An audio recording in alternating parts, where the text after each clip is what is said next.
just in, and it could be big. The Sixers have just announced their plans to possibly build a brand new arena in the heart of Center City.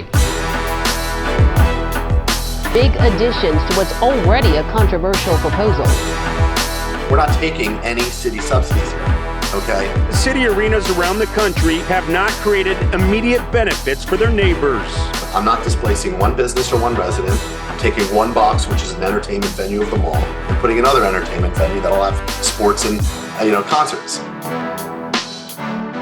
While Joel Embiid continues to not make the Eastern Conference Finals, the 76ers have announced their plan to build a new arena in downtown Philadelphia that they will have all to themselves.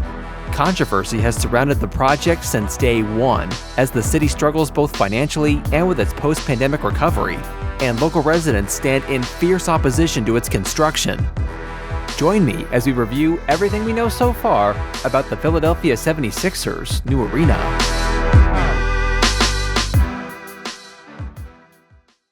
Thanks to Aura for sponsoring today's video. Supporting my sponsors helps me bring you more content more often, and I truly appreciate it.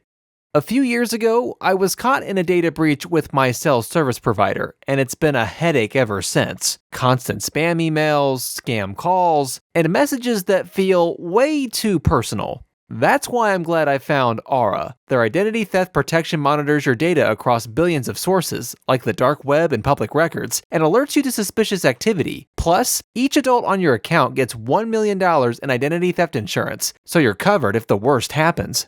Aura also helps remove your information from data brokers and people search sites that sell it to scammers. Their financial fraud protection alerts helps you in minutes if someone tries to open accounts in your name, and you can lock your Experian credit file with just a tap. They even protect your devices with antivirus software and your online activity with a VPN, which blocks scam sites and encrypts your connection. The best part is that I get all of this in one app at an affordable price, so I'm not leaving myself and my family vulnerable to data breaches and brokers, and you don't have to either. Go to aura.com/Labrise to try Aura free for 2 weeks. That's enough time for Aura to check if any of your personal data has been exposed. Don't wait, protect yourself and your family with Aura today. First, let's quickly cover some background on the sports history of Philadelphia to gain some insight on how new arena proposals have worked in the past, and how those events led us to where we are now.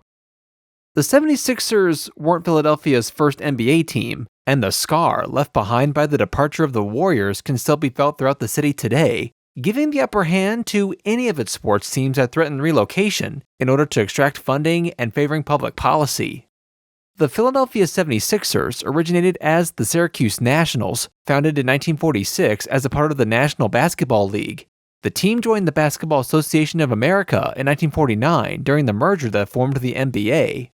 Based in Syracuse, New York, the Nationals were one of the NBA's earliest franchises and enjoyed competitive success.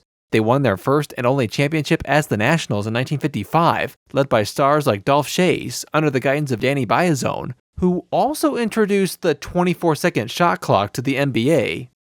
In 1963, the team's financial difficulties and the league's desire for a stronger presence in larger markets led the Nationals to be sold and relocated to Philadelphia. This move filled the void left by the departure of the Philadelphia Warriors to San Francisco the previous year, who had been sold and relocated by the new owner, and the Nationals were renamed the Philadelphia 76ers. When the team arrived in Philadelphia, there wasn't quite the fanfare you would expect today, as the NBA wasn't nearly as big as it is now, and as a matter of fact, hockey was considered to be the most popular sport outside of baseball at the time. For the first 4 years, the team would play anywhere someone would make room for them, playing at the Philadelphia Arena and Civic Center Convention Hall, with an occasional game at the Palestra at the University of Pennsylvania. It wasn't until the Flyers of the NHL came along that a modern arena would be proposed to formally host both teams. In 1967, Ed Snyder, vice president of the Philadelphia Eagles, was attending a Bruins game at Boston Garden and saw a sold-out crowd for what at the time was the last-ranked team. He then heard grumblings about the NHL needing to add more teams in order to negotiate a television contract, and after quickly proposing and getting approved for a team in Philadelphia, the Flyers were born. A private developer, with the blessing of the city and both teams, agreed to build the Spectrum in time for the Flyers' first home game in the fall of 1967. It opened with the Quaker City Jazz Festival and a boxing match between Joe Frazier and Tony Doyle as a warm-up for the long haul of the NBA and NHL seasons. While being a purpose-built venue, the Spectrum originally could only hold around 15,000 spectators, and the building's roof blew off after only a year, both factors foreshadowing that the arena's run was likely to be more lackluster than expected. Philly fans may do for the next 30 years, but by the 1990s, a revolution in arena and stadium design resulted in a massive building boom that saw more than half of the league's venues be replaced in less than 10 years, and 3/4 in a 15-year span. The limited capacity and subpar Spectrum was now living in a shadow, both physically and financially, to the new arenas that brought in significantly more revenue due to the larger capacities and the addition of luxury suites that companies and high-net-worth individuals could book for games. That's what ultimately led Ed Snyder to pursue a new arena. Besides being chairman of the Flyers' parent organization Spectacor, he had now taken full ownership of the Spectrum and acquired the 76ers in 1986. His vision was for a new arena to be built in a neighboring parking lot where John F. Kennedy Stadium once stood. It would be privately financed by Spectacor at a cost of $210 million. Originally known as the Core State Center, named after a local regional bank, the arena opened on August 12, 1996, with a capacity of roughly 20,000 and had 126 luxury suites and 1,900 club seats. Core States would be acquired soon after by the First Union Corporation, who then merged with Wachovia after that, beginning an arena naming rights carousel for the next decade, before Wells Fargo ultimately acquired Wachovia in 2008 after its collapse during the global financial crisis. The purchase included Core State's original 30-year naming rights contract, so they renamed the arena the Wells Fargo Center. The Sixers would put together a run to the finals in 2001, led by Hall of Famer Allen Iverson, but otherwise, their time at the arena has been marked by losing seasons and disappointment. Over the next few decades, there wouldn't be any dramatic innovations that would kickstart a new arena renaissance, but there were some key trends and changes in consumer preferences that have put managers of existing arenas on edge. So now, let's break down the key motivations behind why the Sixers want a new venue. The biggest one, and probably 51% of the reason the Sixers are pursuing a new arena, is that Spectacor, who became part of Comcast after the current arena opened, sold the team to a joint venture between Apollo Management co-founder Josh Harris and a Blackstone executive David Blitzer, called Harris Blitzer Sports and Entertainment, in 2011. This meant that now, the Sixers were paying rent to Comcast Spectacor, and the agreement that dictated revenue sharing and scheduling priority with the Flyers was unfavorable. Specifically, revenue sharing after the sale became for Sixers games only, while Comcast Spectacor would continue to collect profits from other events, like concerts and ice and monster truck shows, cutting off the team from this revenue stream. And it should come as a surprise to no one that the biggest reason for building a new arena is to increase your share of revenue. Aside from the money, the Wells Fargo Center is still a product of its era, and while not terribly outdated, its biggest critique is its location, both for its lack of public transportation options and lack of accessibility to bars and restaurants. In the 1990s, it was still somewhat common for arenas to be built in suburban locations or in areas with ample parking space, unlike today. While providing parking in theory means it's easier for more people to attend games, it historically has had the opposite effect, and cuts off the arena from being used in broader events that take place in a downtown setting. The Wells Fargo Center is actually part of a much larger complex that houses the Eagles Stadium as well as the Philly Stadium, in addition to the Spectrum for a period of time until it was torn down in 2010. Given the complex's location in South Philadelphia, a more industrial part of the city away from downtown, hotels, bars, and restaurants are all far away, and the endless sea of parking lots coupled with its location makes walking to a game impractical. While the Sixers have had top 5 attendance so far this decade, they historically have had bottom 5 attendance during their time at the Wells Fargo Center, attributing the recent improvement to better play and more star players. But clearly, the team has lacked consistent attendance during their time at the arena. The final reason for a new venue is that there actually has been a few subtle changes to arena design that have gone under the radar in the most recent venues being constructed. The biggest change, surprisingly, has been the decline of luxury suites. which has resulted mostly from a consistent decrease in interest from corporations in securing long-term leases. Over the last decade, and especially since COVID, corporations, who historically have been the largest customers for luxury suites, have been gradually reducing their entertainment budgets. And while economic factors do play a role, the bigger picture reveals that corporations now have a wider range of entertainment options to allocate their budgets to than they did in the 1990s. And this diversification of spending priorities has diminished the appeal of committing to long-term luxury suite leases. Additionally, advancements in technology and hospitality have significantly enhanced the in-game experience, making flexible, high-end seating options within arenas more attractive than the limited space and exclusivity of suites. Most modern stadiums built recently have embraced this trend, incorporating multiple sections of exclusive club seating.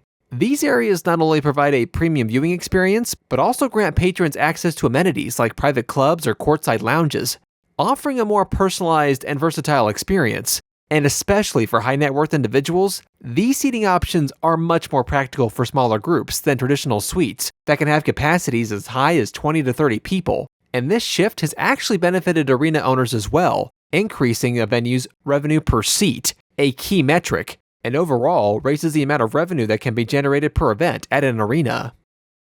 With all this in mind, Josh Harris and David Blitzer had been setting out to construct an exclusive arena since they purchased the team, even while major updates were made to the Wells Fargo Center in 2019 and 2020. The two's first serious proposal came in the fall of that latter year, when they revealed a plan for a new arena on the Delaware Riverfront at Penn's Landing, east of downtown Philadelphia. Details of the arena itself were limited, but Blitzer and Harris planned to use a nuanced form of public financing to build what would be a privately owned and operated arena. If approved, the construction would be funded by a state-issued Neighborhood Improvement Zone, or NIZ, where future tax revenues would be used to pay the city and state back for issuing bonds up front. This is similar to how Nashville and the Tennessee Titans are financing their new stadium, where the only taxpayer money being used is tax revenue generated by the project itself after it's completed. However, while efforts by Harris and Blitzer were hailed for creating jobs and opportunities for minority-owned businesses, this came at a time where the tide had already been turning across the country politically against any form of public assistance for sports arenas and stadiums. And so, regardless of the two taking advantage of an already existing state-level program, the project was blown up in local media for its use of taxpayer financing and was dismissed by other public officials as the city of Philadelphia was already cash-strapped. The nonprofit Delaware River Waterfront Corp., who was managing redevelopment efforts, wanted the riverfront to be primarily park space and mixed-use development available to the public, and given there were only 8 acres of land available, a privately owned arena just wouldn't contribute to the corporation's overall goals like they would want it to. And ultimately, a developer based out of New York City was chosen to build a $2 billion project over 8 years that would construct a park, hotel, apartments, and other mixed-use space. After this announcement, Harris and Blitzer went back to the drawing board, this time spinning off a development corporation whose sole priority was getting the Sixers a new arena. The company, called 76 Dev Corp., will be spearheaded by local apartment developer and founder of the private equity firm Darko Capital, David Edelman, and had consultants from stadium designers, engineers, builders, and other developers on its payroll.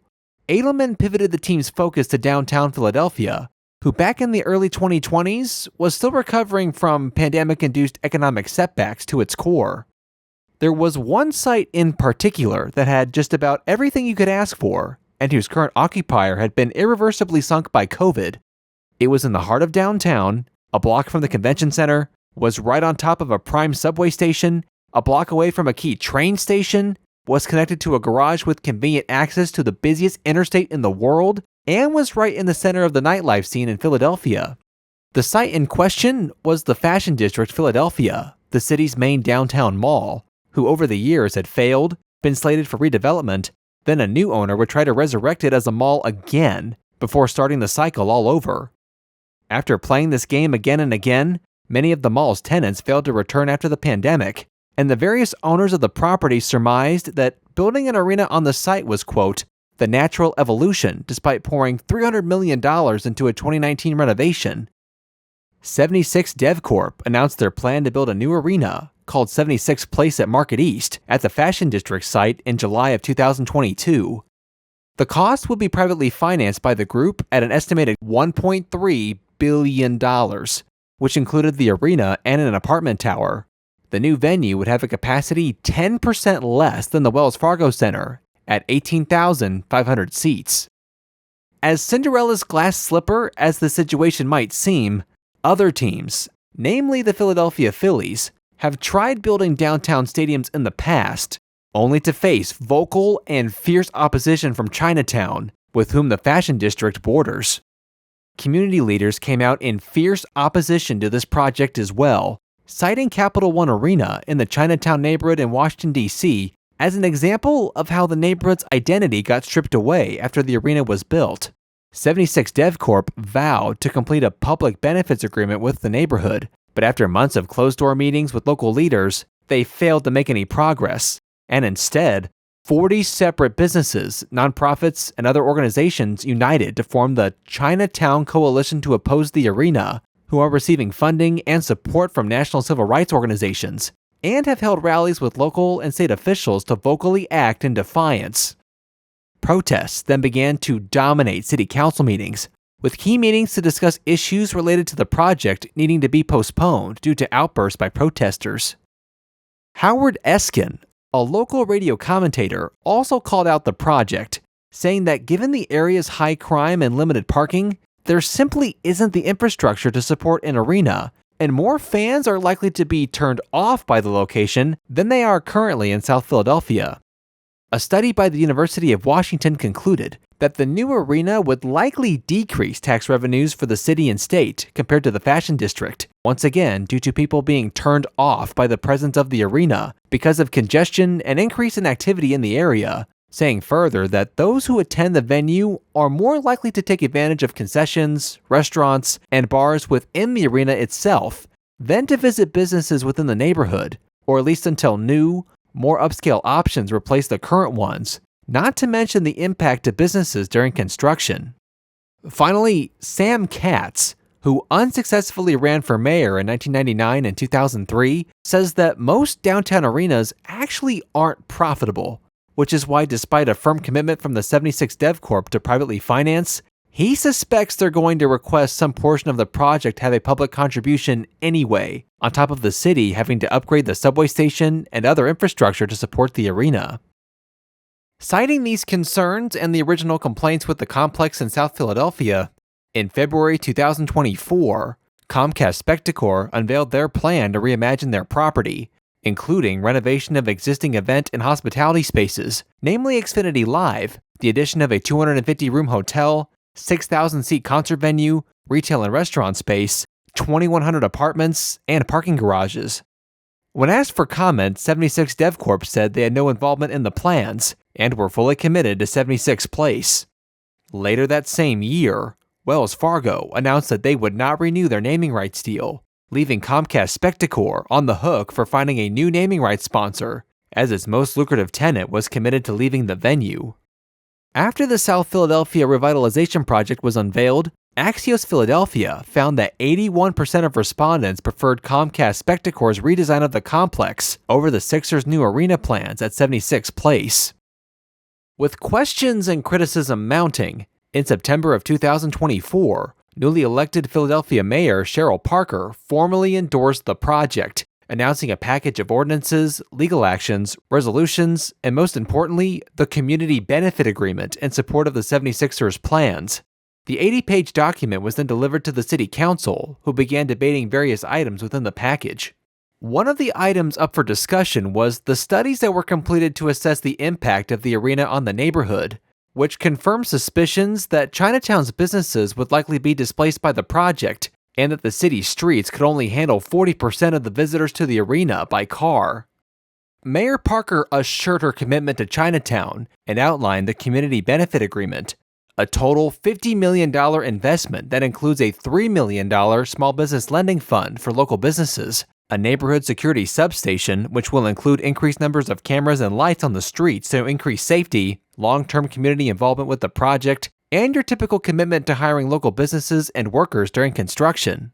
Chinatown officials pushed back on the plan, saying it didn't offer enough protections or mechanisms for carrying out the plan, in addition to saying that they had a limited role in its negotiation.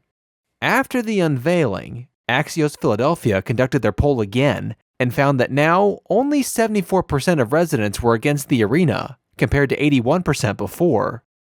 On December 19, 2024, the Philadelphia City Council formally approved Mayor Parker's legislative package 12-5, effectively giving the green light for the arena. Protesters delayed the vote, but were soon arrested and removed. With the city and the Sixers on one side, and the public and Comcast Spectacor on the other, it seemed like the billionaires had won, and now it was up to the Sixers and the owners of the Fashion District to finalize the private side of the transaction. Everything seemed to be going one way, but then seemingly out of nowhere, a report came out in early January 2025 that the team was completely abandoning the 76 Place project, stunning city council members and shocking Philadelphia residents. Instead, the team said they had reached a deal with Comcast Spectacor to build a brand new arena to replace the Wells Fargo Center and host both teams, saying further that both parties will equally contribute to plans to completely reimagine the South Philadelphia complex. Residents of Chinatown rejoiced at the news, while other residents were disappointed, saying that they were actually looking forward to taking advantage of the arena being located next to Chinatown. After years of work, it seemed like the stars were aligning to make the Center City project a reality, but in just one moment, all of that was stripped away. I personally thought since day one, a Center City arena was a foregone conclusion. A downtown in desperate need of revitalization to bring people back into the city had the exact project it needed to do so, and billionaires like Harris, Blitzer, and Edelman were simply following a nationwide trend of building privately financed arenas that were under the team's own control to both maximize revenue and scheduling. Not only that, but the downtown location solved essentially all of the biggest complaints about the Wells Fargo Center, positioning the arena close to bars and restaurants and next to every avenue of public transportation possible. But of course, you did have the drawbacks. Very loud criticism from local residents, public opinion polls against the project, high crime and lack of availability of parking. And then there's the question of whether a downtown arena would even be profitable, especially at the price tag of $1.3 billion. In my view, that was likely the nail in the coffin. If the arena were to be built in Center City, the internal projections by Harris, Blitzer, and Edelman must have not added up. This likely highlighted the need for a partner to bring the project to life, and with the public not interested in funding billionaires and a venue they didn't want, and the Flyers content with owning their own arena, it seems the realization that they couldn't move forward alone ultimately caused the project to fall apart. And that's a shame. We'll see what ideas they eventually put together to reimagine the South Philadelphia complex, but I think in the end, no one is going to be pleased with the results. Not the fans, the owners, the city, or the public. It seems like settling for a lesser venue. With everything blown up, we've even yet to confirm this is what the 76ers are going to end up doing. Things like funding, site plans, and renderings are now much further out than they already were. And I have a hard time believing that the Wells Fargo Center will be torn down and replaced. It just isn't that outdated. Clearly, there's a lot more here that needs to be worked out, and it's going to take some patience to see what happens next. After all, the Sixers' lease at the Wells Fargo Center doesn't end until 2031. For now, we're just going to have to wait, and we here at LaBreeze TV will be watching closely.